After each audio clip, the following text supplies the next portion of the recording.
Welcome to Phil and Ted's Sexy Boomer Show with your hosts, Phil Proctor and Ted Bonnet. Phil and Ted's guest today is actor, author, and professor Armin Shimerman, best known for playing Quark in the TV series Deep Space Nine. Armin's a professor of William Shakespeare's life and works and shares amazing stories that will flip your Elizabethan wig. And now, your sexy boomer hosts, Phil Proctor and Ted Bonnet. Welcome to Phil and Ted's Sexy Boomer Show. I'm Ted Bonnet. Well, that means I must be Phil Proctor. How are you? How am I? Yeah, you look just lovely. Well, thank you. Yes, I've gained weight and lost it. Mm-hmm. You really fill out a bathing suit now. I'm wearing a bathing suit now. Why? Because we are at the lovely home of Armin Shimerman and Kitty Swinks over in the Valley somewhere. And I'm looking at a beautiful swimming pool because we're doing this recording under a gorgeous gazebo. Yep. And that means that sitting across from me is Armin Shimerman. That must be me, I guess. Yes, absolutely. We're in the beautiful backyard of Armin's house. We were in bunkers for so long, doing the show from bunkers remotely. So now we've decided to just invite ourselves to our guests' homes. Well, thank you. It's very nice of you to come, though I lost out on my travel pay. Armin, you're an actor, you are a teacher, you're an author, and I was a union activist. I was a journalist at one time. I was a caddy at one time. Oh, you were? That's where I got these shoulders, was from carrying two bags at the same time. Wow. Carrying two bags was always very good money. And you got a lot of walking in because you had to go from one person to the other and back and forth and keep your eye on both those balls. But it was a lovely job, and then years ago, I got the opportunity to play caddy again, this time on Seinfeld. But none of my experience came into play for that, so it's okay. And you're perhaps best known for your longtime role on the Star Trek series Deep Space Nine. As Snark. As Quark. Snark is what my fellow actors called me, yeah. Did they? Because you were kind of a snarky Quark. I was a snarky Quark. I was very lucky to play Quark.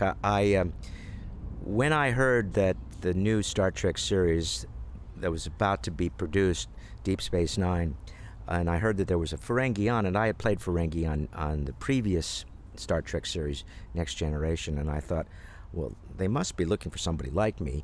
They were looking for an Armin Shimerman type. A Ferengi type. A Ferengi type. Get me a young Ferengi. And at that time I wasn't so young, I was 40.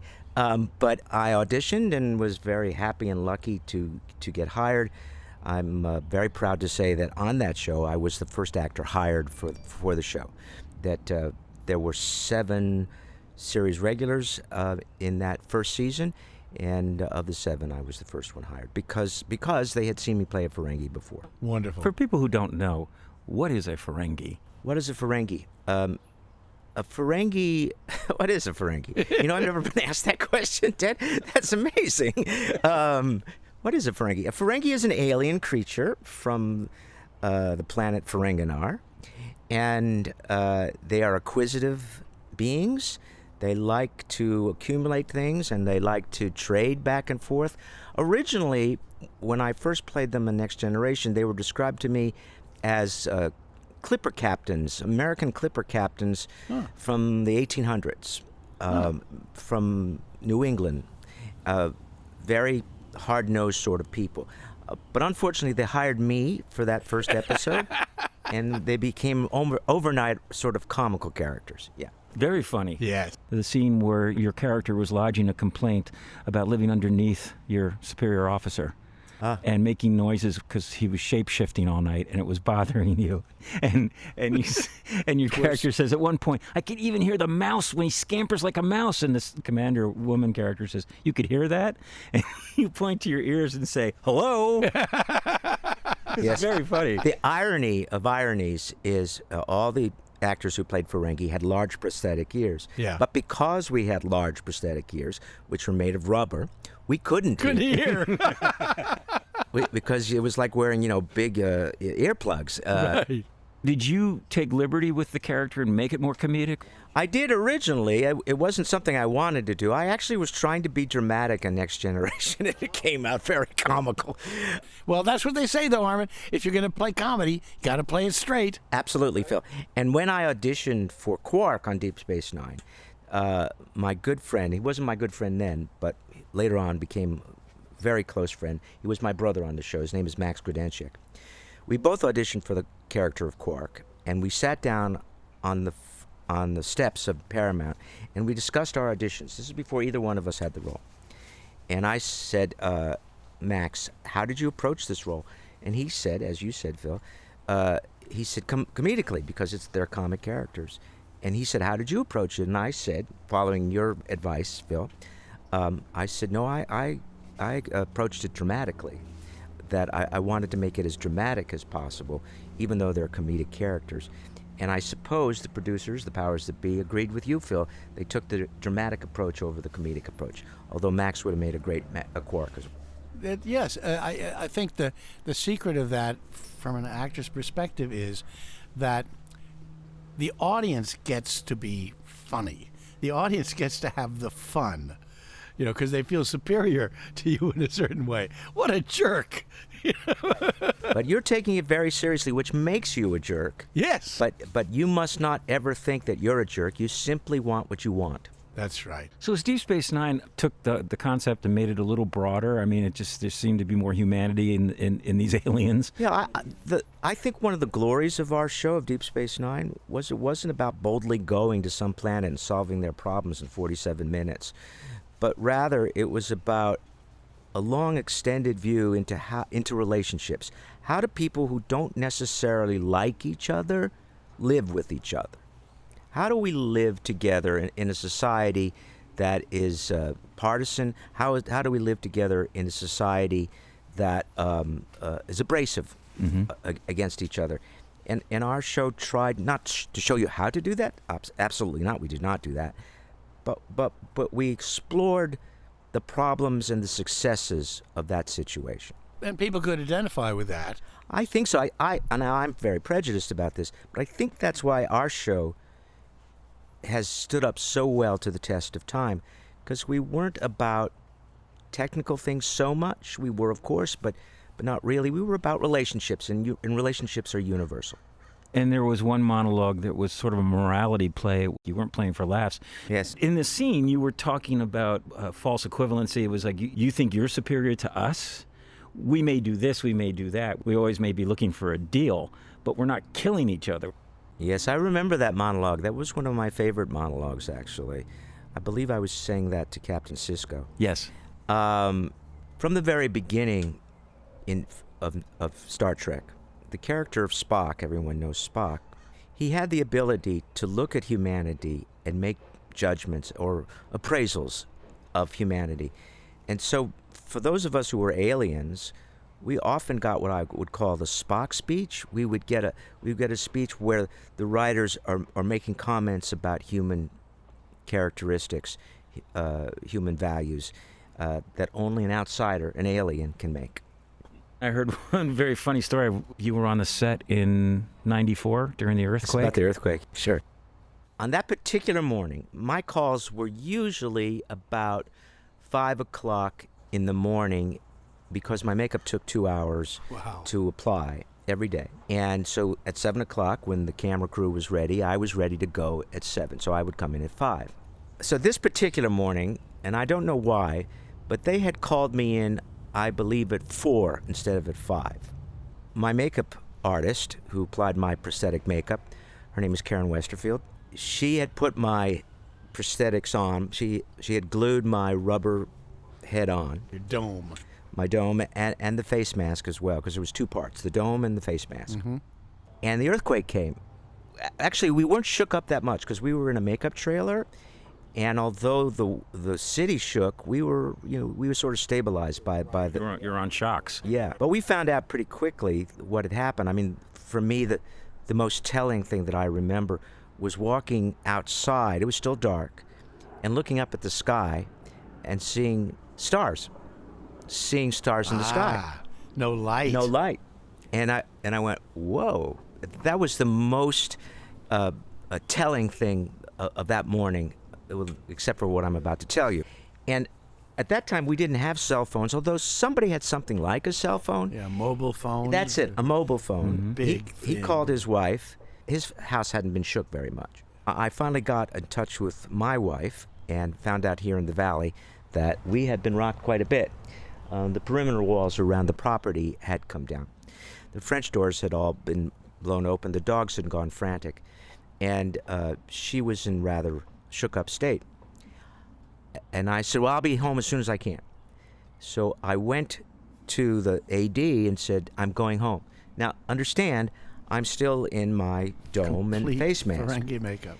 And I'm not going to wait to have it taken off because it takes an hour to unglue that. Wow. And I didn't want to wait an hour.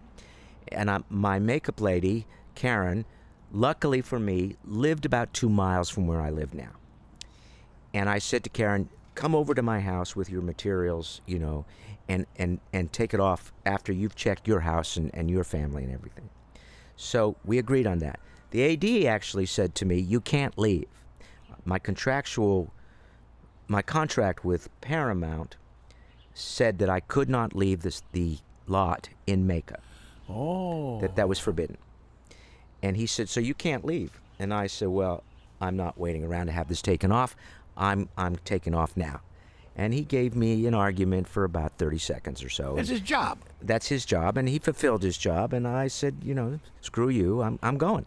And he said, fine, I'll see you tomorrow. So I'm driving from the Paramount lot to my home in the valley.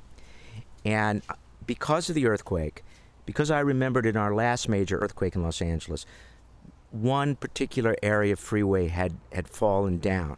So I took the local roads. And the people in Los Angeles were incredibly gracious that morning. There were no street lights working, no traffic lights working. And so people were very kind about letting the person on the right go through the intersection first. I got to an intersection, and understand, I've got my Ferengi prosthetics on. The other thing I should tell you is I can't drive without glasses. And so in order to drive, I'm holding my glasses out in front of my face because I can't get them around the head. That's impossible. So I've got my glasses out in front of me. I'm at an intersection. There's a gentleman in a large truck facing me. And what you can't see on the radio, but for Phil and Ted's amusement, I will show them what this guy looked like, which was like this. Oh, that was good. His mouth was agape. His eyes were disbelieving and bugged out. And then all of a sudden, he very graciously just waved me through the intersection. Though it wasn't my turn, he just waved me through the intersection. And for the rest of the week, actually, I kept an eye on the Inquirer to see if anybody reported any aliens during the earthquake. But there was no stories. You know, that reminds me of the scene from Close Encounters where Dreyfus is sitting in his truck and a UFO gets behind him with those bright lights and he just waves you, go on. Go on. And it goes up and over the car.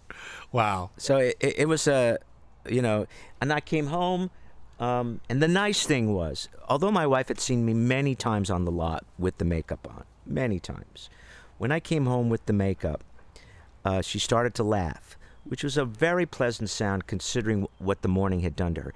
And ironically, we had had tickets the night before to go see Bill Irwin in a show. Love him. And because my call was so early, 4 o'clock in the morning, I said to my wife, listen, take somebody else, go. And I'm going to sleep in the master bedroom. And when you come in, don't wake me up. Go into the guest bedroom and go to sleep. So I got up, went to work. She was in the guest bedroom. She was woken up by the earthquake. When the earthquake happened, the TV cabinet had tipped over. The TV and the cabinet had fallen on the bed in the master bedroom. So if she had slept there, she might have been crushed, or at least hurt. Yeah. Wow. And luckily for us, she had been in the guest bedroom where there was no such contraption, and she escaped injury that way. So that was very nice. Here we have a major earthquake, and yet you're told you can't leave because you may shatter the illusion. And that somehow supersedes your actual life. Yes. This is a rule at Disney World. Oh, for the characters? The characters that walk around. As you can imagine, in the summer in Orlando, those outfits they wear are stifling. No one knows better than I. And the rule is, If you collapse from heat exhaustion, you are not allowed to be revived. They can't take your head off. They have to drag you, and they have a series of trapdoors all around the park to immediately evacuate these people, put them behind walls, and then take the helmet off. They're not allowed to do it in front of the guests. Off with his head. You're listening to Phil and Ted's Sexy Boomer Show with our special guest, Armin Shimerman. We'll be right back. You're listening to Phil and Ted's Sexy Boomer Show with Phil Proctor and Ted Bonnet. To hear all the Sexy Boomer shows, go to sexyboomershow.com. Tell your friends about the Sexy Boomer Show and help us build our audience. To be notified when a new episode is posted, press the subscribe button in your podcast player. And if you'd like to toss something in the tip jar to help our habit, look for the donate button on our website, sexyboomershow.com. And for $20, we'll send you a swell Sexy Boomer Show bumper sticker that will help you get lucky. Back to Phil and Ted and their special guest, actor, author, and professor Armin Shimerman. Now, I want to connect some things in your life. Not only are you well known for doing this wonderful alien comic, culturally changing character. Thank you, Phil. You are a Shakespearean scholar and a teacher, a professor, associate professor. Associate professor. Right. USC. Still working at it. Keep practicing. Thank you. And an author. And in fact, I have in my hand your latest work, Illyria, Book 1, and it's called Betrayal of Angels. Could you tell me a little bit about this series? Sure. So I've been writing novels for a very long time. In fact, long before I wanted to be an actor, I wanted to be a writer. Aha. And it's always been in the back of my mind, but I was seduced by the dark side of the Force and became an actor. But it didn't stop me from wanting to write. And I have written another trilogy, which was a science fiction trilogy, which was easy to do because I was a science fiction actor. Mm-hmm. But in that trilogy, which is called the Merchant Prince trilogy, I wrote about a historical character named Dr. John Dee, a very famous or infamous person from Elizabethan England. But that character in the Merchant Prince series was more about my character from Deep Space Nine than it was about John Dee. Although we called him John Dee, but it was more Quark than it was John Dee. And I sort of promised the spirit of John Dee that one day I would write a series of novels about the historical John Dee and keep Quark out of it. So this prompted this idea that I had of John Dee being sort of a Sherlock Holmes type, solving a problem that Elizabethan England was going through, which was the bitter rivalry or hatred, really, between the Protestants and the Catholics of Elizabethan times, not only in England but in Europe as well. England, of course, at that time was a Protestant country, or at least the national religion was Protestant, but there were many, many, many Catholics, especially in the north of England, who had to secretly go to Mass. Mass was forbidden pretty much after 1570, when the Pope excommunicated Queen Elizabeth. And Shakespeare, William Shakespeare's father, was purported to be a secret Catholic. Right, and it is one of the great mysteries that someday will be solved. Was Shakespeare a practicing Catholic because his father was a Catholic? Or was he a practicing Protestant because the only way you could get work in the court was to be a Protestant? If you were Catholic, they would not give you work. That was forbidden. So my novel is about testing the loyalty of a particular count in the English Channel. England has jurisdiction over several islands in the English Channel. Jersey, for instance, or Isle of Wight. Isle of Wight, and there are a couple of others. And in my imagination, I saw one of these islands as a halfway house or a underground station to bring priests into England to worship Mass. To Mass. And this was happening. This is historically true. Wow. But not about the island. But priests were smuggled into England so that Mass could be worshipped. So I started writing this actually while I was in my trailer of Deep Space Nine. And I decided in this novel, also to bring in a very young William Shakespeare at the age of 16 as a sort of a sidekick. But as things would have it, although Dee was always meant to be the lead character, and he is, Yes. Shakespeare's character grew and grew and grew and became almost an equal, a co-equal in the books as well. Because we do not know how Shakespeare became Shakespeare. That's right. How did this young kid from a small town in Warwickshire, how did this kid get to be so knowledgeable and so good a writer without a university education, without any real education at all? How did that happen? We don't know how that happened. So my premise is, John Dee, among the many things that he did, had the largest library in England at the time. He was a master educator. He was a master mathematician. Like Erasmus, people would come from all over Europe to visit him to learn more about what he knew. So I have them linked up so that Shakespeare can learn from this incredible scholar, and it's from his relationship with John Dee that it becomes the writer that we all know him to be. So they're trying to solve the mystery of, on the island, who is the person protecting these what's called seminary priests and getting them into England secretly. My premise is that Dee is educating Will Shakespeare while both of them are trying to solve the riddle of this crime. And the island, by the way, is not called Jersey, and it's not called the Isle of Wight or any of the other islands, but rather is called Illyria, which is the island that Shakespeare uses in Twelfth Night. And I combined a lot of history with the characters of Twelfth Night. So it's both a historical novel and a fantastical novel at the same time. Dee is educating Shakespeare into literature, into writing, into literary allusions, history, rhetoric, all the things that was taught at university. Dee is teaching Will, and he is becoming a better writer as he studies. In the meantime, he gets an occupation with the count that they're investigating, whose name is Orsino, Count Orsino. Oh, okay, Orsino. And he becomes Orsino's court poet while he's in Illyria. Now, so when I sold the novel, and the publishers were very nice about buying it, they made the mistake of not asking me when they bought it, how many words do you have? They eventually did ask me that after all the paperwork was signed, and when they realized how large the novel was, they insisted that it wasn't one book, it was 3 books. And the deal we made was that each book would come out each November. On November the 5th, which happens to be my birthday. Oh, nice coincidence. And Guy Fawkes Day, which is a holiday in England.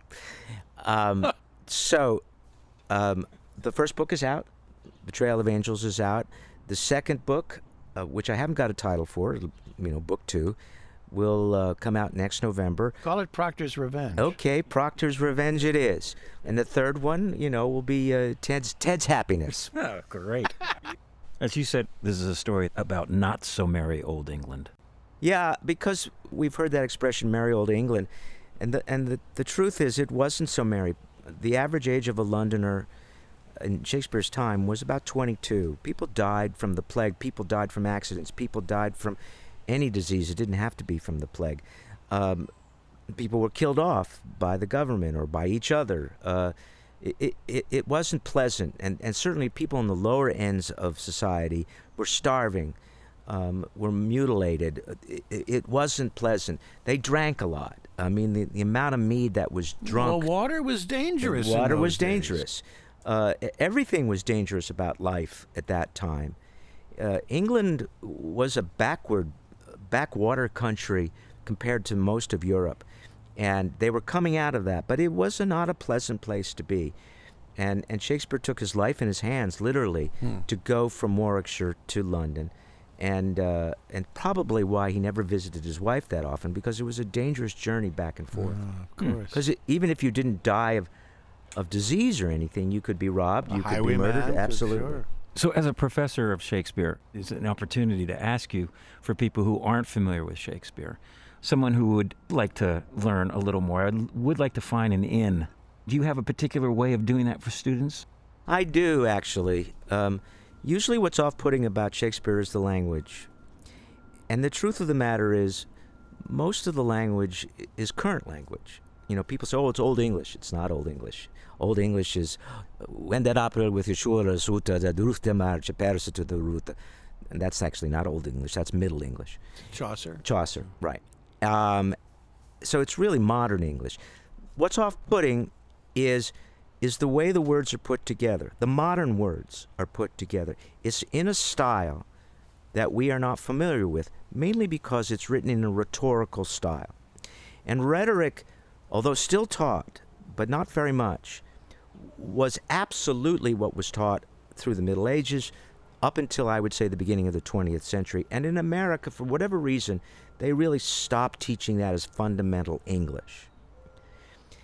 But when you begin to recognize the rules of rhetoric, when you understand why these words are put together in the manner that they're put together, and begin to accept that as part of your understanding of English, then the language becomes exponentially clearer. Now, there's still going to be some trade terms that we may not be familiar with. If this was a mercantile society, it was a society that made its money off of shipping.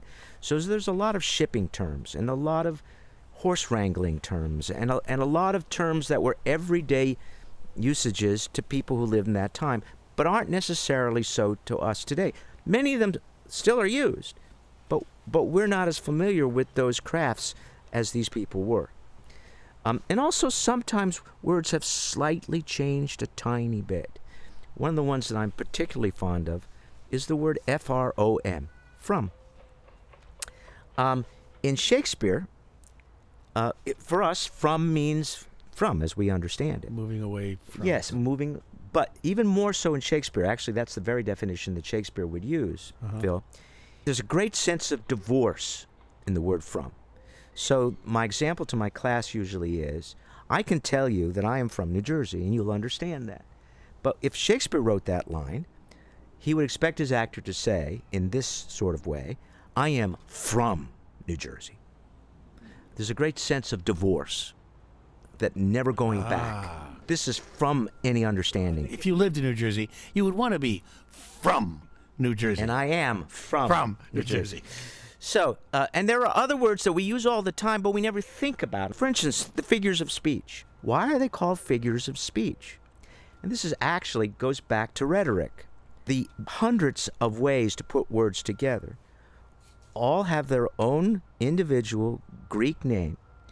And that collection of Greek names for ways to put words together are all called figures. Go figure. Well, that's a different figure. Oh.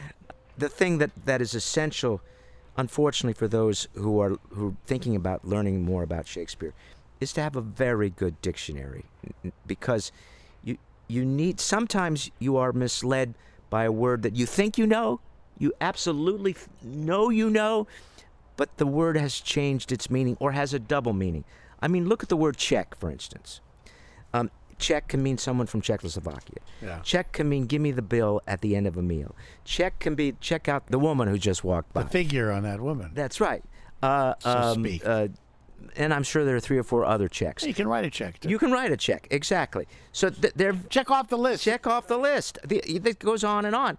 So oftentimes we have a limited awareness of what a word means when it means what it means today, but it also has another meaning. Mm-hmm. For instance, again, my favorite example is want. For us, want means I desire something. I want a coffee. I desire a coffee.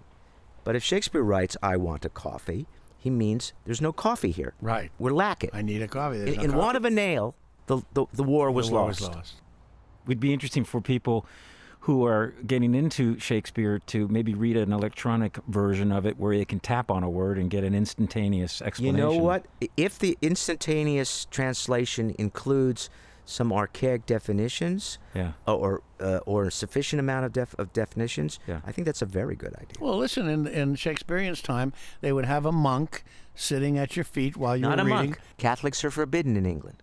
Oh, so it would be what's the word for a scribe? A scribe, a scrivener. Right, and you tap him on the head. That's right, and he tells you what the word means. He tell you the different meanings of the word. Yeah. For someone who would know nothing about Shakespeare, but is curious, why is it worth the effort? Great. Okay. For two reasons. First and foremost, primary reason. Very few writers have ever succeeded in explaining the human condition as well as Shakespeare has.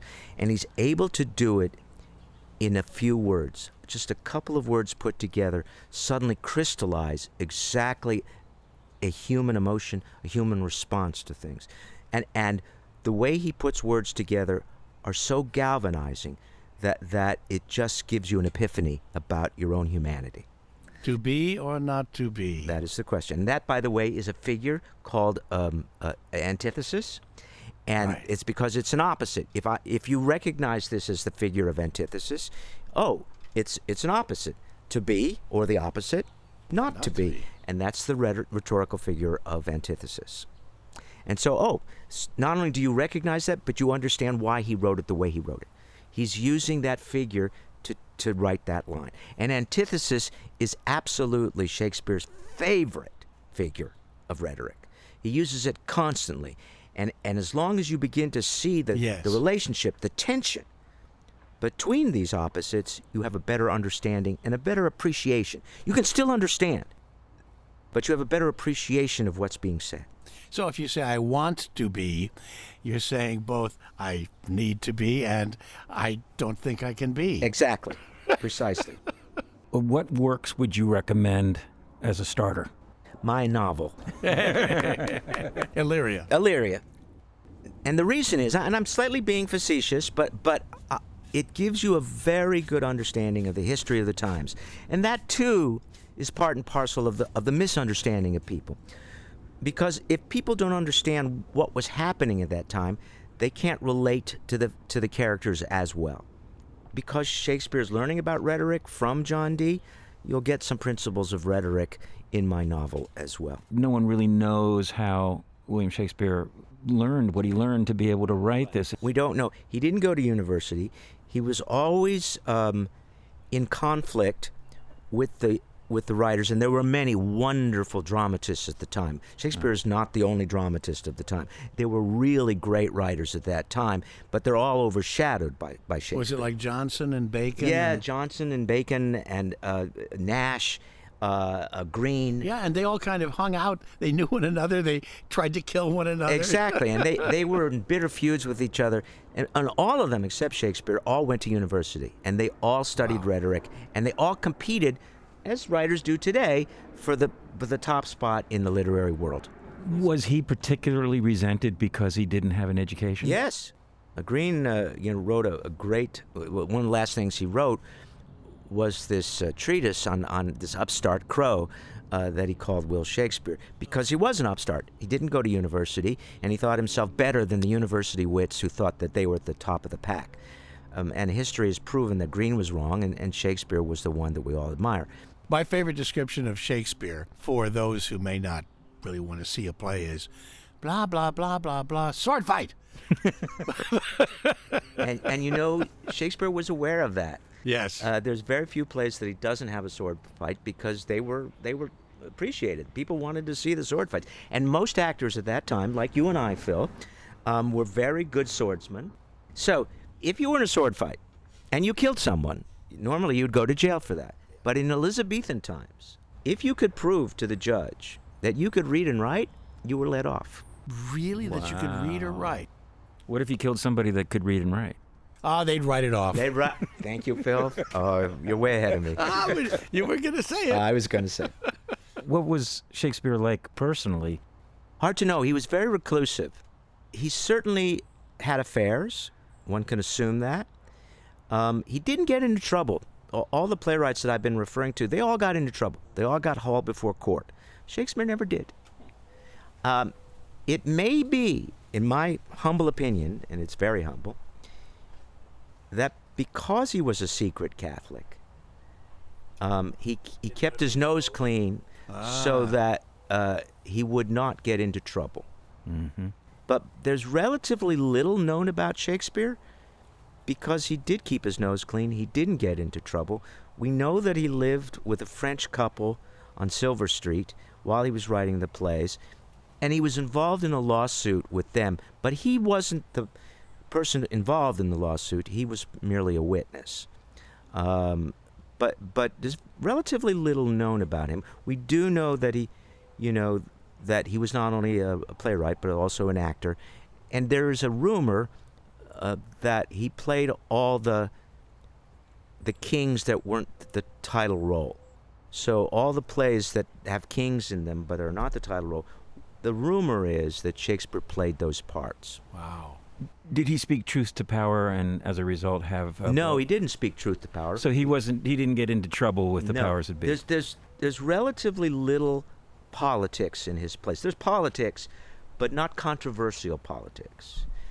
He pretty much stayed true to the tutors that hired him and kept his nose clean. The other playwrights often did get very political and got hauled into court or brought both courts, whether it was legal court or the Queen's Court, in order to get their comeuppance for doing what they did. How did he live out his life? Well, most of the time he lived in London. When he retired, a very rich man, he returned to Stratford, where he got into one or two lawsuits because he was part of a consortium that was buying out the common land, taking common land away from the peasants, away from the people who couldn't afford it. Were using that common land to put their sheep on, their cattle on, and he was part of a consortium that was disappearing that land. He finally pretty much died of a cold. He caught cold and died. Caught a cold. How old was he? He was 48, I believe, when he died. That's a pretty good long life. But he also developed writer's cramp, I understand. He did. When you look at his signatures in the later right. Now, talking about his signatures. Imagine that. There's no such thing as a spelling bee in Shakespeare's time. What do I mean by that? There's no definitive script for Shakespeare because we're never sure really about what words are correct. For instance, Americans tend to say, oh, that this too solid flesh would melt, thaw, and resolve itself into a dew, whereas the English tend to say, oh, that this too sullied flesh would melt, thaw, and resolve. And the reason is there is no correct spelling of words in this period of time. You can spell a word any way you like. So going to Phil's comment, in the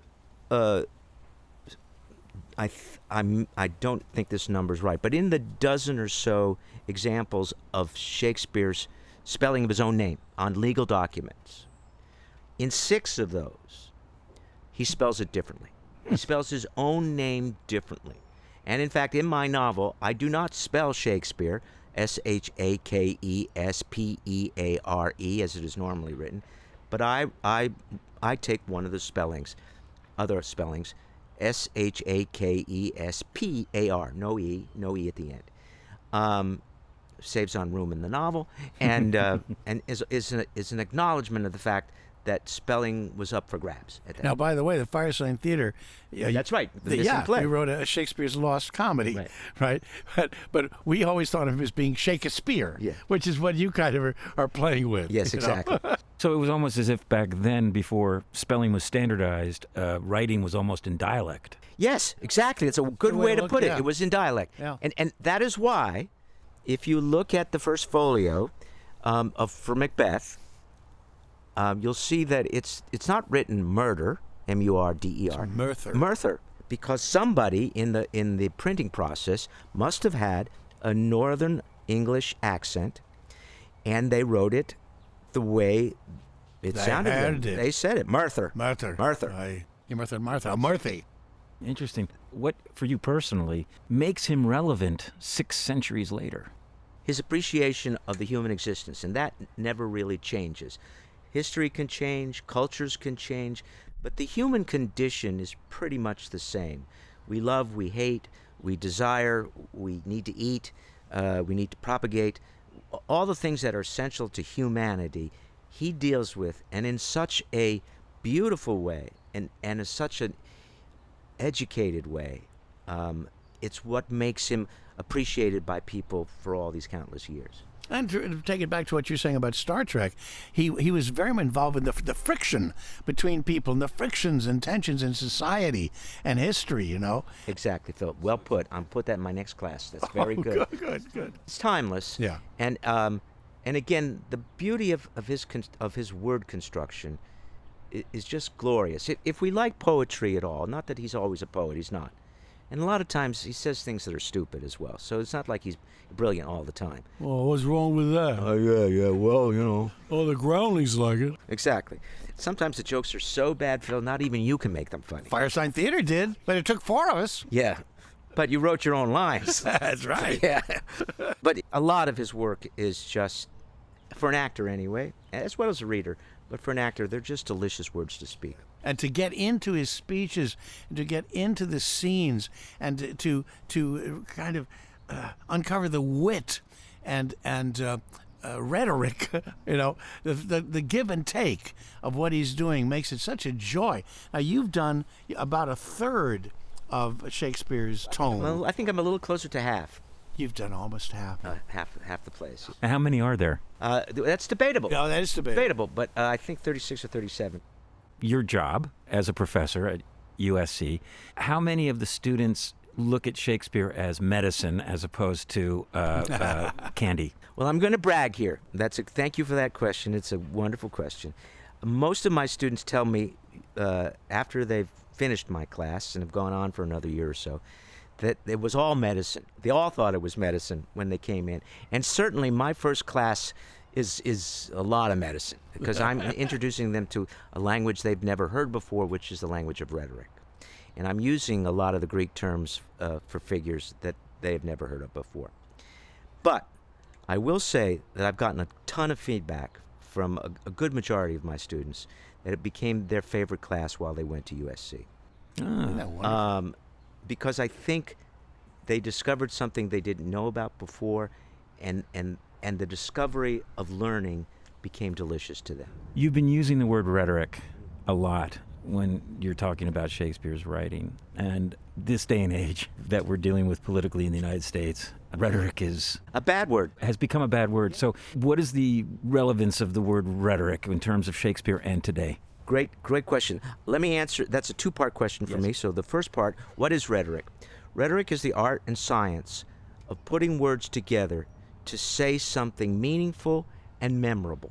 For those of us of our generation, we remember Kennedy's ask not what your country can do for you, but what you can do for your country. Right. And that's a very rhetorical sentence. It's put together very rhetorically. Words are repeated, and repetition is part of rhetoric. So it becomes memorable. It's not only do we think it's wise, but we can repeat it because it's easy to repeat because of the mnemonic of the repeated words. Mm-hmm. That was something that all knowledgeable people, all people who wanted to write, had to understand in order to write up until about the 20th century. Everybody learned that. How does it deal with our 21st century problems here in this country?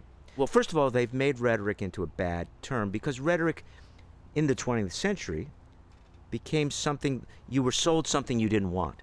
That was the definition of rhetoric. Disingenuous. Yes, it was disingenuous that they spoke so well about a product that you had to buy it, and then when you bought it, you found out it was a dud. Okay. Rhetoric has also come to mean in the 21st century that a particular topic is repeated and repeated and repeated and repeated ad infinitum. Fraud. Right. Fraud. So that either it takes on a great deal of meaning, or a buzzword, it becomes a buzzword. Fake news. Or fake news. Or all value to that word is lost because it's repeated so many times. Mm-hmm. That wasn't the original purposes of rhetoric. Rhetoric was to make you remember it and to value it. It is interesting that rhetoric has become more of a negative power in our modern vernaculars, hasn't it? You know, but the politicians usurped it.